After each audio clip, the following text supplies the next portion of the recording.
Welcome to the Spirit-Led Podcast, your guide on a journey to full enlightenment in this beautiful life. I'm your host, Joan Hope Craig. Each episode, we explore spiritual wisdom, life's purpose, and the profound impact of daily choices on our personal growth and the world. I am so happy to welcome Zackary Price with us today. He's a brother disciple that I have met through the Center of Spiritual Awareness, a brother in Kriya Yoga. And he's also an ordained minister with CSA, the Center for Spiritual Awareness. He is a clinical chaplain who works with people that are ill and dying and their families. And he's finishing up his graduate degree, a master's in theology of chaplaincy through the Spiritual Care Association's University of Theology and Spirituality. All of that sounds awesome. Welcome, Zackary. Well, thank you very much, Joan. Thank you. Let's get started and tell us first where you're from, your hometown, and where you live now, and also tell us how you got started with spirituality. I know that's quite a journey. Well, yeah. I think we all have our own journeys, but for me, um, mine started when I was 12 years old. Um, I uh, I was in a really bad car accident, and I died. And I had a lot of brain damage. I was in a coma for about a month.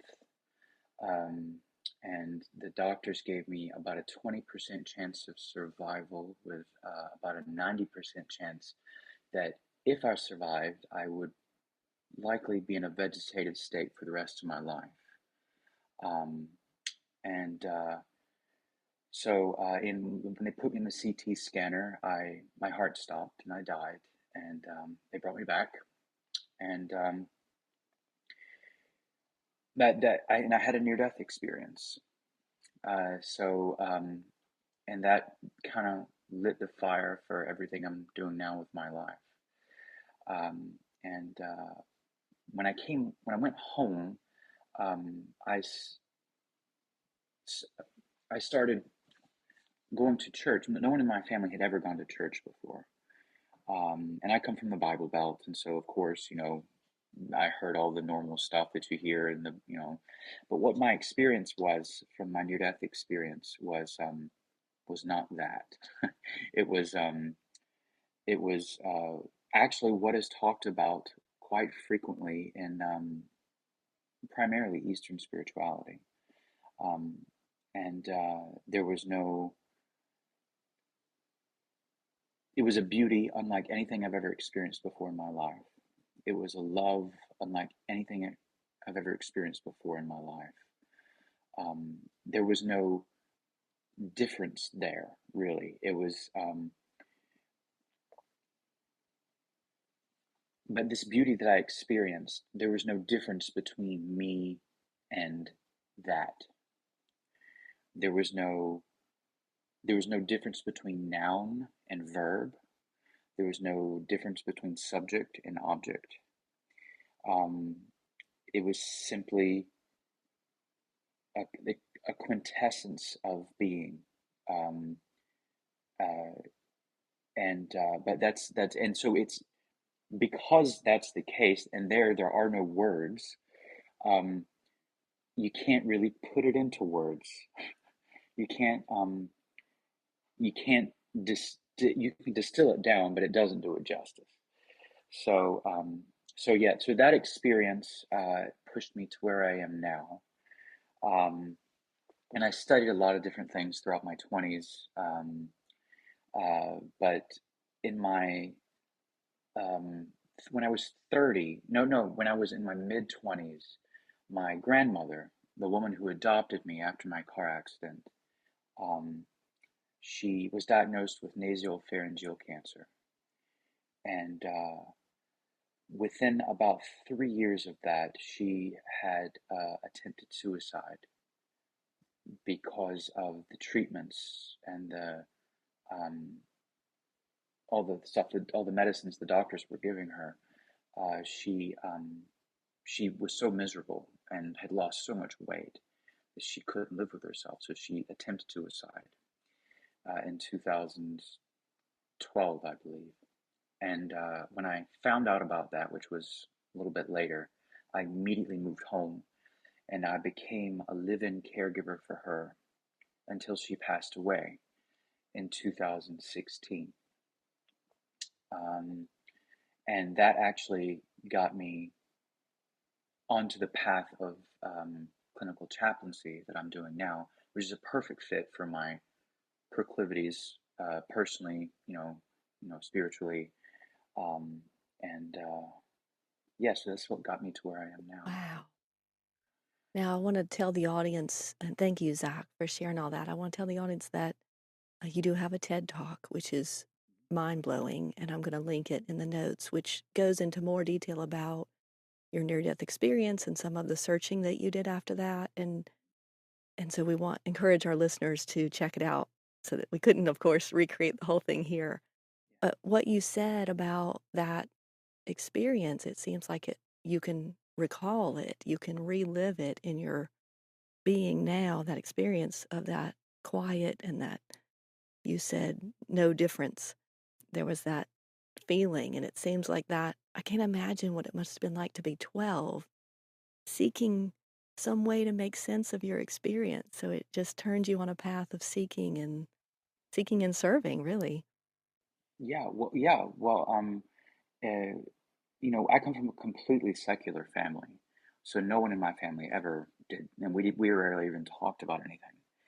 But when I came out of my coma, I came out knowing things I didn't know going in, and so I started looking for a language to, or some way to explain what I experienced during that interval, and and with the CSA, which is, I found different ways to explain it through different approaches I found throughout the years, but with the teachings of Roy Eugene Davis, which is, they're universal, they're in all religions.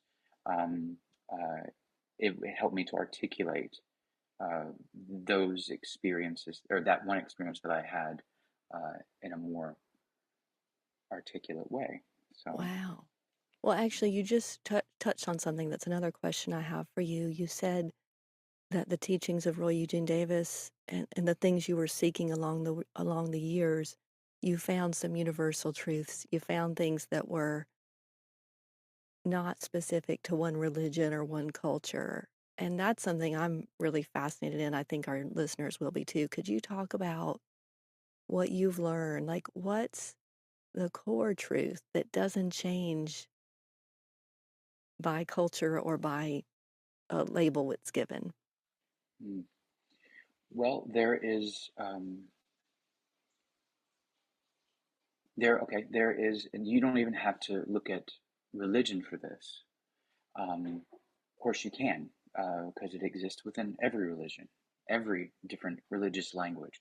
And I really like to think of religion or spiritual perspectives as different languages to talk about a single idea. Like there were different approaches or languages that we use to talk about something that can't really be talked about. To a way to relate to this transcendent reality. Um, well, think like for in the moment right now. Okay, so um, you are Joan, right? I am Zach, right? Um, we identify ourselves individually, both of us. In fact, every person on the planet, no matter who you are, no matter what language you speak, no matter where you're from, we all identify our own selves as I am, right? I am Zach, right? And then you would say, I am Joan. And then anyone, no matter where you're from, what language, it doesn't matter. We all identify ourselves as I am, right? And if we think about it, the words I am, eh, it's a verb. It means I be, right? And the present tense of be is being, being, right? And that is the core of what each person is, right? It's like, and I talk about this in my talk. Um, the largest organism on the planet is a, it's one of the largest organisms on the planet is a grove of aspen trees in Colorado. And they found this forest and they thought, oh, there's this, so many beautiful trees, there's so many of them. Um, but they've done some studies on it. As it turns out, if you dig down into the earth and you come to the root system, not only do these roots intertwine, uh, there's actually they're all connected. It's actually only one root system. It is one organism, one being expressing itself in countless different ways at one time. So, um, as a parallel to that, we are kind of like that. We are one I am expressing itself in countless individual ways, different ways at one time. And so, in all religion talks about this. They use different, like I said, they use different languages to express it, based on the different cultures that we may come from, or the language that's inherent to that part of the world. But we we all it's all talking about this one reality. And I'm not sure if I answered your question. Well, it's a beautiful vision, and I'm seeing the aspen trees. So what you're saying is, when we see a forest of aspen trees, it's really just one tree that's just growing up through the earth in different places. And I've read about trees and that all the roots are interconnected, even if for different species of trees. And that's true for mushrooms too. It's super cool. And so you're saying all humans are that, but also not just humans. Everything is the one being. Could you give some examples, for example, of maybe some religions, how they might express that idea? the story of it's in Judaism and Christianity, all right. So and Islam, all right. So the three primary Abrahamic religions. Like, you wouldn't think this, but there is a core story in Hebrew Bible that is a part of both Islam as well as Christianity and Judaism. And there's a core story about that most people know, this story of Moses. He goes to Mount Sinai and he encounters this burning bush. The bush speaks to him, and the bush says, take off your shoes, go set my people free. And Moses says, of course, yes, I'll do that. But who do I say sent me? Who do I say who has the authority to do this? And the bush says, I am. I am that I am. That is my name now and for all future generations. Now, that is a core teaching, that is a core story in Abrahamic religion that talks about this one reality, this one truth that is inherent within and as every individual on the planet. There is this I am. Um, and we say the name, if you want to call it, we say the name of God before we even say our own names when we introduce ourselves to people, right? So our individuality or our identity is secondary to our true nature. And yes, that's an example. I could go on for other religions, but that's one. I think that's a great example that people can relate to. And I'm wondering if I have the skills to remember that as I go through my day, because how many times do I introduce myself to people? Oh, hey, I'm Joan. And if I could remember, I'm actually saying God, being, core truth, and then my name. It's helpful. Maybe that'd be a good practice if I can remember to do it. Yeah, yeah. It's I haven't really done that, but that's a good idea. Yeah. Okay, so this seems like a good segue because I know one of the things that's important to you that you're studying is this concept of non-duality, and you referred to it a little bit already with the feeling, or I don't know, the state you were in that near-death experience, and a little bit already. So talk more about non-duality, what you're learning, and what you want to share with us. Okay. Well, non-duality, as it's understood in the West, that's the term we typically use. But it actually, the practice, that reality of non-duality is actually inherent in every religious tradition, and in every, uh, from every perspective. There is an underlying universal um, core truth to everything. And um,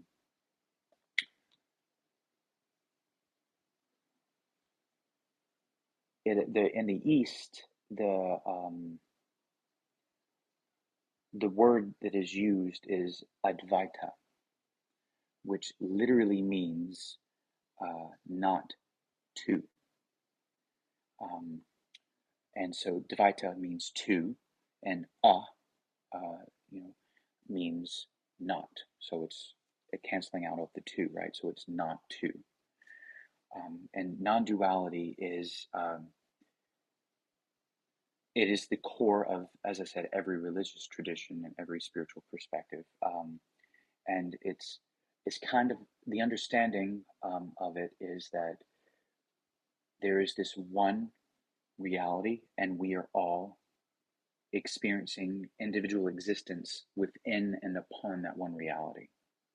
So, like um, waves on the ocean, right? So we have these individual waves, but every wave is entirely water, and the ocean is entirely water. Or, for an example, uh, you could use a screen. Like if you go see a movie, I mean, we've all seen movies, right? We see all this action and this beginning, middle, and end to a movie, all these emotional ups and downs, they come from our experiencing that story on the screen, and all that's changing, right? But um, the one reality that does not change, and that is the ultimate truth of what's happening in front of us, is the screen. And the screen is always there.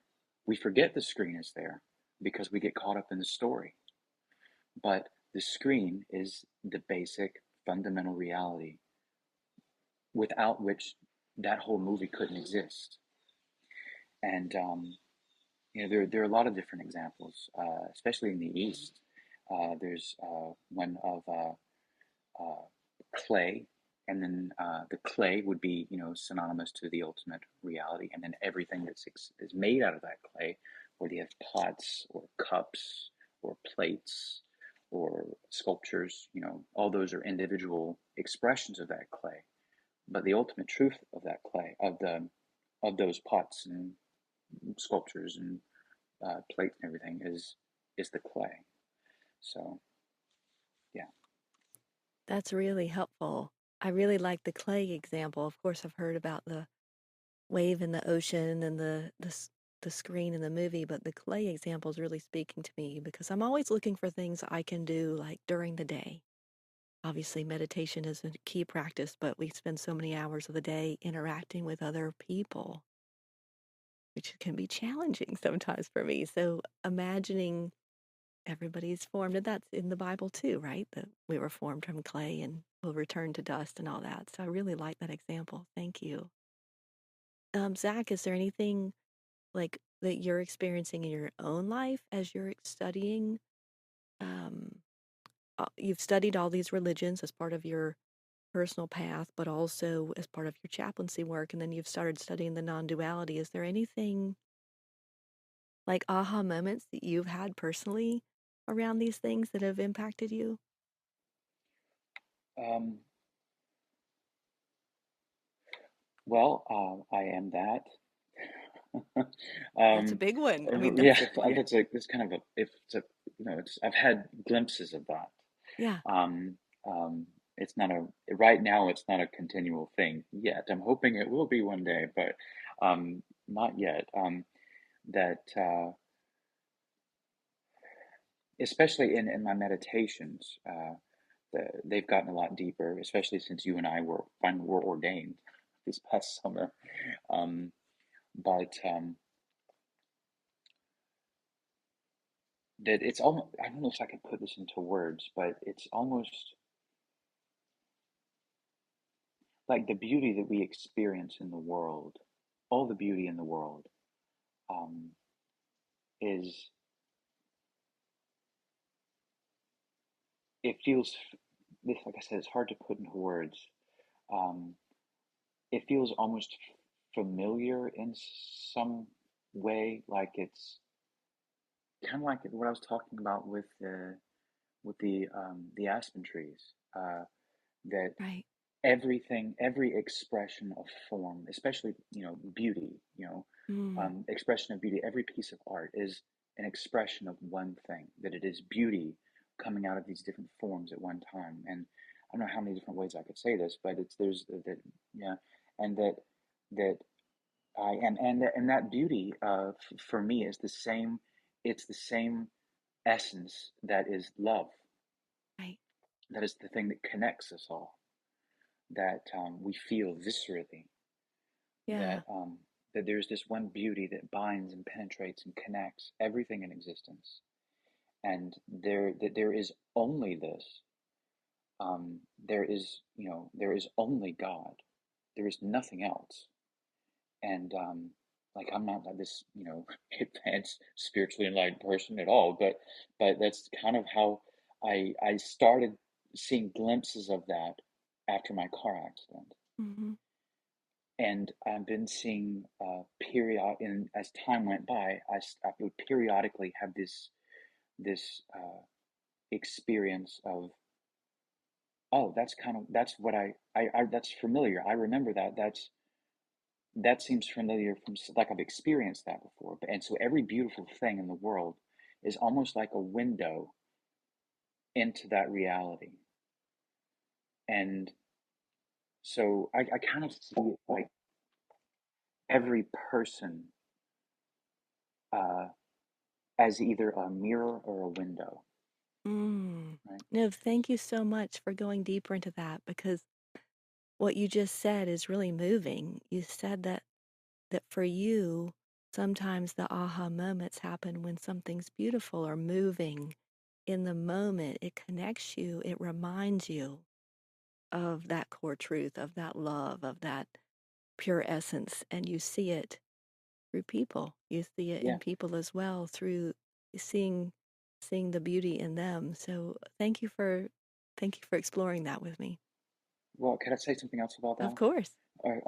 So so if I found that even things that I wouldn't think are normally beautiful, there's something beautiful about it, and It's there's not just things that are traditionally beautiful yeah, like a beautiful painting. It's like just a it moving is experience more. there's something almost like something is looking back at you, and it's through the window of whatever this beautiful thing or whatever this form is, that it's through that form that it's witnessing you. I heard this story by one of Yogananda's disciples, Kriyananda. He talked about that that he was like he was writing a lot, and there was a window, and he was looking through the window. Like it had rained really hard one day, and then there was a bunch of mud on the window, and outside the window there was like all these flowers, and that he noticed that um, once he saw the mud on the window, he said, um, no, that it wasn't the window that was beautiful. It was what was on the other side of the window that was beautiful. And so that kind of really opened my eyes to something that every person that we experience, every form, every piece of art, everything is can be a window into the transcendent if we have the eyes to see, right? And I think in the Bible it says, for those who have ears to hear and or eyes to see and ears to hear, let them see or hear. And I think that kind of speaks to that idea of if you're willing and able to experience that whatever dimension of that transcendent reality is right before you at that moment, then it's always there. There's not a time, there's not a place when it's not. And I think we all, based on our own places, based on our own journeys and where we are on our own journeys, um, we're able to view those things and experience those things. And the love we have also, this is another dimension to it. Like, the love we have is, um, it's a reminder of who we really are. The reason we love people is because they give us permission to experience a dimension of the truth of our being. And and they're allowing us to witness the beauty. They're helping us to surrender and be in a place where we can witness the beauty that's inherent in that moment. um, and and that happens, involuntarily, I think, because we can't help it. And I think that's what's profound about the people we love is we don't love them because we're trying to. We love them because we can't help it, because it's our nature. And just like it's our nature to see beauty in the world, and seeing beauty and experiencing love, I think, are different angles to the same thing. But that's me. I love it. I love it all. Thank you. Well, and sometimes these interviews go a little off track. It's off track, but it's not really off track because it's all on track. There's only one thing. Well, this might be a good transition because we've talked a little bit about some other spiritual paths, other religions, and non-duality. And so I had a friend recently who said, I don't really get, like, what is Kriya Yoga? How does it fit in the big scheme of things? Meaning we've got all these different flavors of yoga, but we've also got all the different enlightenment traditions. We got Buddhism, we've got Taoism, all of this stuff. So how does Kriya Yoga fit in the world scheme? Personally, I believe Kriya Yoga is it's the root of every type of yoga. Because Kriya means action, right? And all different forms of practices of yoga, you're performing some sort of action, right? And the action, is, so you perform the action, whatever it may be, whether you're repeating a mantra, whether you're following your breath, whether you're following the sensation, whether you're just going for a walk. It could be anything. Any form could be served as a kriya. It could. Um, but these kriyas, and they exist in all religious paths. Um, uh, what if you work with these kriyas? What the action does is it gives your mind a focus, and that allows the movements within the mind, within your consciousness, to still. And the Sanskrit word is vritti, when those vrittis finally still and no longer obscure your pure essence of being, then you're able to witness and experience the reality of that truth. And Kriya Yoga is a way of doing that. Any of the Kriya Pranayama and everything. But as I said, Kriyas, could be so many different things.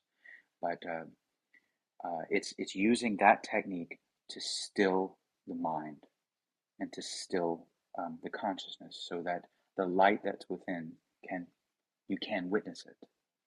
And there's a there's actually a pond outside of the CSA, a little pond, a little fish pond. And I'd used a different analogy using a pond on my own, but then later on I thought I'd come up with the idea of this. But then when I came to the CSA, I found out that Roy had actually he actually was talking about the same thing. He used a similar analogy, um, and so he was talking about this pond and the leaves that cover the water, but there's a light in the middle of the pond. And so if there are a bunch of leaves and there's debris on the pond, you can't see the light in the pond. So if you can clean off all the leaves and stuff, that's what Kriya Yoga does, right? That's what meditation does. It clears all that debris so that you can witness the light within. And the way that I had initially expressed it before I actually had learned about Roy's way, um, was that if you have this open space and there's a pond in the middle of a field, and and the pond is normally clear and clean and pure and beautiful, and then um, every few days a storm will come across, or just imagine that there's one storm that comes across this pond, and it blows all the debris onto the pond, and and then you can't view it, stirs up all the mud and everything in the pond, and you can't see through the water, you can't see to the bottom. But imagine that you walk to this pond and you normally see it as clear, but you eventually, you clean off all the leaves off the pond, and the mud settles to the floor, to the seabed, and you notice something looking through the clarity of that water that you've never noticed before. That at the bottom of that pond, there's actually a chest of treasure that has always been there. You just never knew it because first of all, you never really looked into it before. And secondly, for a long time, there was a bunch of debris. So what life throws us are these storms that kind of muddy up this pond and stir up all the debris within the water. But that treasure has always been there. And it's up to us, along the journey of our lives to discover that treasure that is within. And, that's another parallel within, Western traditions. The kingdom of heaven is within. That's what Jesus said. I love the analogy about the pond, and so what I'm hearing you say is that the kriyas are any actions that clear away the debris from us experiencing the kingdom of God inside, or that inner quiet, that inner peace. And as far as like what Kriya yoga is, my understanding is it's one method or one approach of yoga, which is not a religion. It's a method. It's sometimes called a science, or it's a method. And no matter where you live, or what language you speak, or what outer cultural practices you have and you honor, anyone can practice Kriya yoga, because it's not teaching people to believe any one story. It's helping them go inside to their inner truth, right? And find that Right. for themselves. Exactly. And, just like I think the Buddha said this. This is a quote that's attributed to him. You know, he told his disciples, don't believe anything I tell you. Right. I Don't read believe that. anything I tell you. You know, Don't believe anything I experience said. experience it for yourself. Figure it out for yourself. Test these methods for yourself, and then you don't have to believe. Then you know it. Then you know. And so, because belief implies that you don't know something. Right. Um, And Roy always encouraged us to know from direct experience. He said, apply what you've been taught and do it yourself. I mhm. heard him say that many times. Okay, back to the pond at CSA. I've been Sure. looking for that light for 18 years. I haven't seen the light at the bottom of the pond. Okay, so I have not seen it either. I've only been told that it's there. Right. So I guess We're believing, but we haven't we're known. believing that was something we haven't experienced. That's true. I think that we need to go back and sit quietly by the pond for an extended period. And did he ever say that there was a light there? Yes, He did. I Okay, read it. okay, okay. Well, I'll check next time I'm there. Yeah, we'll have to check on that. Maybe we'll get some comments on the podcast for anyone who's been there and seen the light. Yeah, yeah, that would be helpful. Well, thank you for everything we've covered so far. I wanted to ask a little bit more about you specifically, because one of the things I'm interested in with this podcast is, of course, the big teachings of enlightenment traditions in Kriya Yoga, but I'm really interested in what people do, like what choices they make, um, times in their life that they had wake up calls and made changes, and things people do in their daily lives really motivate and interest me. So I want to talk about you a little bit. And as part of your clinical work as a chaplain, you need to speak all these languages and when I say languages, all these religions, right? So you've studied a lot, you've been exposed to a lot of different spiritual paths. When you found Kriya, how did you know that was a good fit for you, and that's where you wanted to do some of your ministry work? Because it made sense.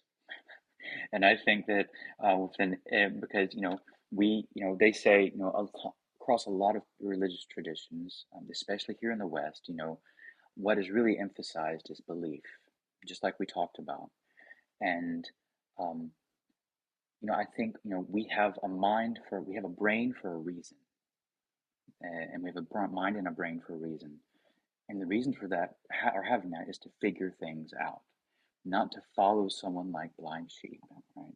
So, because answer your question, because it makes sense, because not only does it make sense logically, it not only does it make sense spiritually, it makes sense logically, and it creates a link between between the intangible and the tangible. It creates an action-oriented link that we can use to experience both of those, to merge both of those, right? Which is what yoga means, right? Yoga means to yoke or bring together, right? Um, and uh, and and it was almost like when I first read some of Roy's stuff, it was almost like deja vu that I experienced. It was almost like, I've heard this, or it just this I know this is true. Like it resonated with me personally. So yeah, does that answer your It question? did. So what I'm hearing Okay. you say is it made sense, but also you knew by knowing, you just knew it. And I Yeah, think that's yeah, right for so many choices in life. When I look at my own life, some of the most important choices I made weren't based on facts or data. It was based on, oh, this is right. You just know. You just know. Yeah. Right. Let's talk a little bit about your ministry and what you're doing, how people could get involved with you, that kind of stuff. okay. Well, I am. I'll be teaching. I think will you also be teaching this summer? You'll Yep. also So be we teaching this have summer. some Yeah, Korea yeah, retreats coming up at yeah. We have some CSA, recre. which are going to Mm-hmm, be awesome. I've seen the lineup. I want to be there all mm-hmm. summer. I Yeah, can't be me there every too. week, but I'm going to try to go for about 3 weeks if I can. But so there's that lined up. I teach meditation, and the new year I'm actually starting 2 new groups in my town. oh, and tell Um, us where I think we didn't cover that yet. Tell us where uh, you are. I live in Valdosta, Georgia, in Okay. southwest Georgia. And so you said you're starting some new meditations in the new year. Yes, yeah. In the new year, I am starting. I've so I'm starting to teach a meditation group. This is going to sound odd, but it completely aligns with this line of thinking. I'm teaching meditation every Wednesday evening at a hair salon. But so that's one, and then I also hold meditations with all the retirement facilities and nursing homes in the area. I actually This is something I didn't speak about earlier, but while I've been finishing my master's, I at the same time was completing my second undergraduate degree in piano. And so what I do about 2 or 3 times a month is I go to all the retirement facilities in Valdosta, and I play the piano for the residents. And I also meditate with them, and I pray with them, and so I do that. And then I will also be starting back up my online gatherings, Zoom gatherings, in the new year as well. Oh, great. I'd like to be invited. So maybe how can people get in touch with you? Maybe we could link that in the notes, but how can people get on a list to find out about this stuff?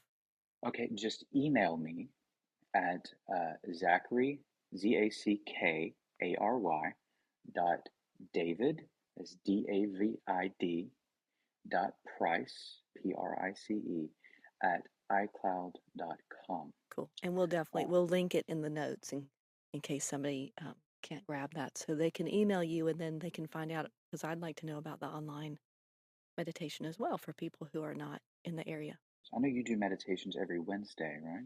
I'm every Wednesday morning, and then also we can encourage our listeners to go to the CSA calendar on the website because they can see all of those things, and then of course you and I are in the Sunday rotation Yeah. as well, which is an honor, right? Yes, it really Great. is. Okay. I want to ask just a couple more questions about you, and we'll head towards closing up, wrapping up. So one question that I'm curious about is, what is your personal purpose? My personal purpose is um,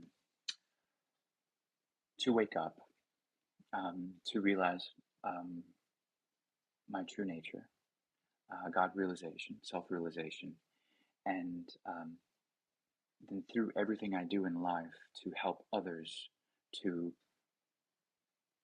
have that realization for themselves as well. Um, and I do that through teaching. I do that through ministering to people who are, you know, um, going through difficult times, and then also my chaplaincy work. Right. So yeah, I don't know if we talked about that, but my We actually haven't talked about the chaplaincy work, so if you could maybe briefly touch on what that means for maybe not everyone knows what a chaplain does. well, I'm a clinical chaplain. So and that's what my graduate degree is, focused on. Um, and so basically, what a clinical chaplain is it's a cross between a minister and a therapist. Mm, So, important. Gosh. so what I do is I'm working with people who are either dying or are gravely ill, um, or have been injured or are sick in some way, and I also work with their families. And as I work with the patients, I figure out what their belief system is, whatever that may be, whether they be Christian or Hindu or Buddhist or Muslim or atheist or agnostics. In fact, some of the most spiritual people I've ever met have been atheists and agnostics. And we wouldn't normally think that, but it's true because it's how they actually interact with life. Because they were environmental activists, um, human rights activists, and spirituality. The word spirit literally comes from the Latin spiritus, which is where we get our root word uh, to inspire or to expire, right? Inspiration, expiration, right? It's what it means to breathe.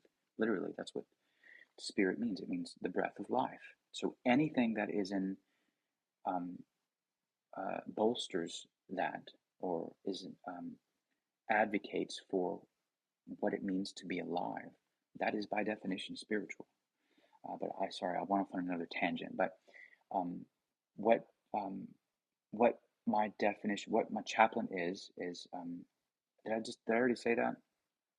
You said a cross between Yeah. a therapist and a minister. And what I do is I help the patients to I figure out whatever language they use to establish meaning in their lives, however they relate to the transcendental reality.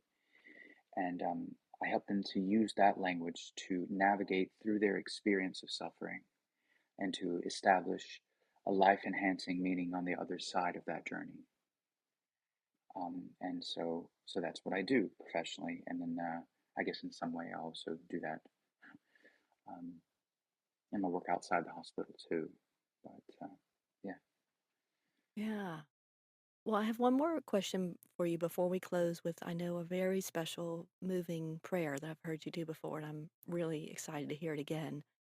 And that's just if you would share anything like practices, habits, or routines that you have that might be helpful for the audience and selfishly for myself, to hear, what anchors you in your experience of this being that we talked about today.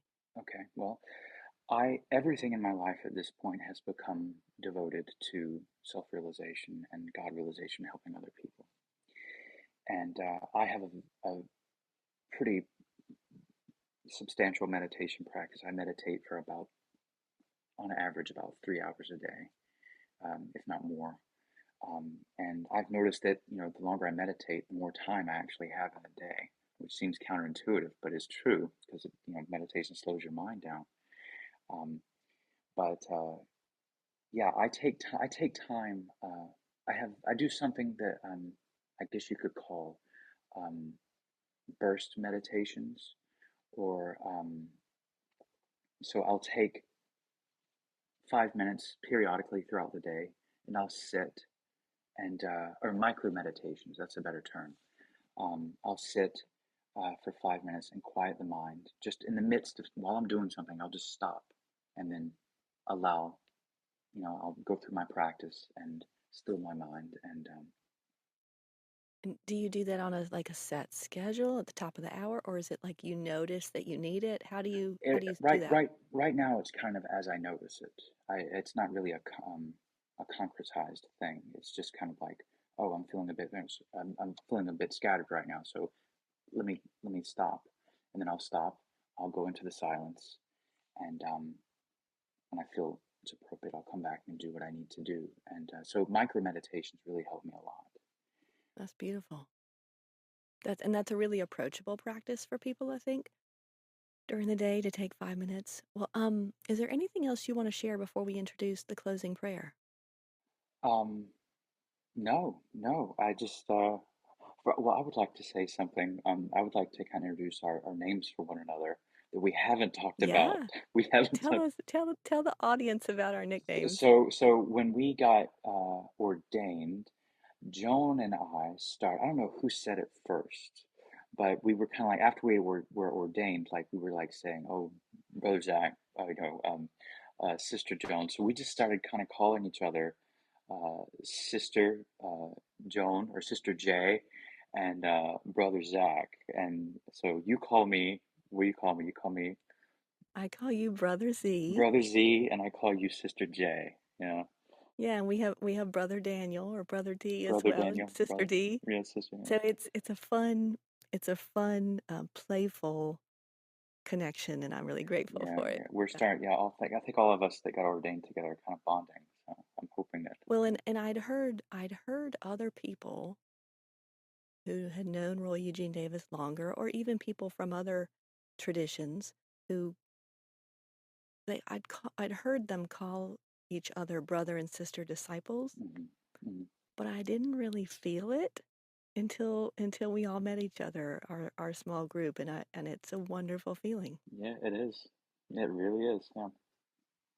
Well, thank you for sharing that. And so I'm so excited for people to hear the Lord's Prayer, and I know that Zach, first I'm going to ask you to talk about it, but I'll just say I won't speak again after the prayer because I want people to just feel it. And if you're not driving or walking, I hope you can close your eyes and listen. So before we go to that, Zach, I'll just say thanks for being on the Spirit Led podcast. I hope you'll come back, be here again. And so, in closing, tell briefly how this prayer came into your life, how you co-created it with God, and then we'll just listen, and then we'll end the podcast with the prayer. Okay, so if you were listening to Jesus actually speak this prayer to his disciples and the people that he taught it to, the words you would have actually heard would sound something like this: